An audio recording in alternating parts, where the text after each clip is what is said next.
سلام دوستای گلم، امیدوارم که عالی باشید. امروز اومدم یه بهشت در بلوار معلم مشهد، باغ گلها، باغی که به مساحت 3 هکتار سراسر زیر گله. خاص بودن این باغ اینه که در هر فصل گل متناسب با همون فصل رو میکارن. به جز گل اینجا جاهای دیدنی خفن دیگه هم داره. بزن بریم ببینیم.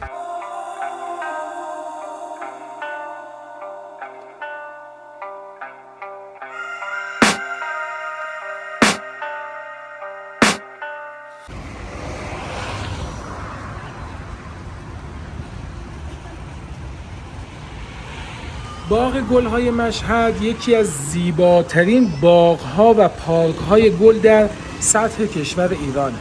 طراحی فیزیکی باغ گل‌های مشهد بر پایه گل بنفشه بوده، به گونه‌ای که اگر دقت کنید گل بنفشه از 8 گلبرگ تشکیل شده و باغ گل‌ها نیز مانند بنفشه‌ایه که در هر گلبرگ آن یک مجموعه را در خود دارد.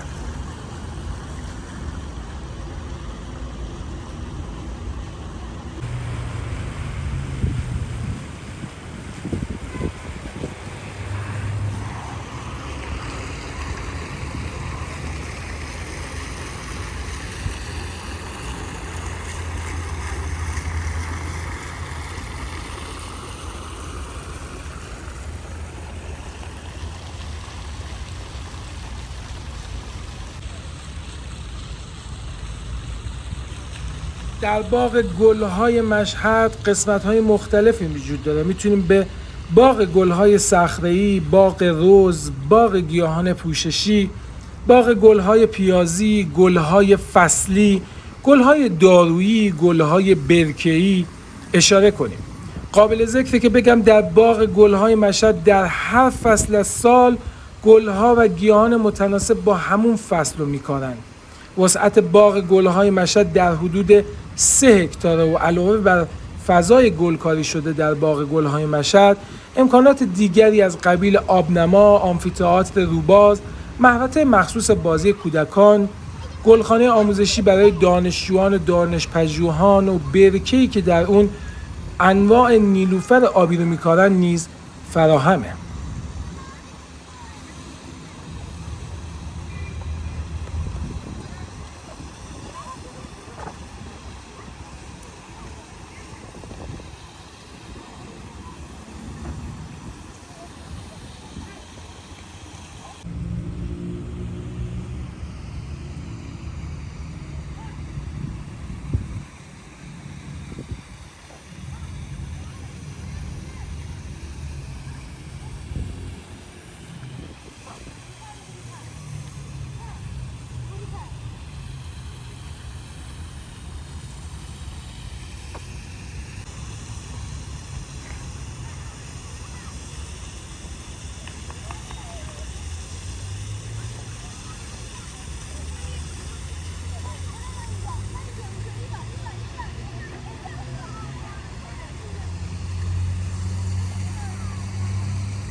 آدرس باغ گل‌های مشهد در بلوار معلم بین معلم 71 و 73. بهتون توصیه میکنم اگر به مشهد سفر کردید حتما به این باغ زیبا بیایید و از زیبایی‌هاش لذت ببرید. ممنونم که همراه من بودید.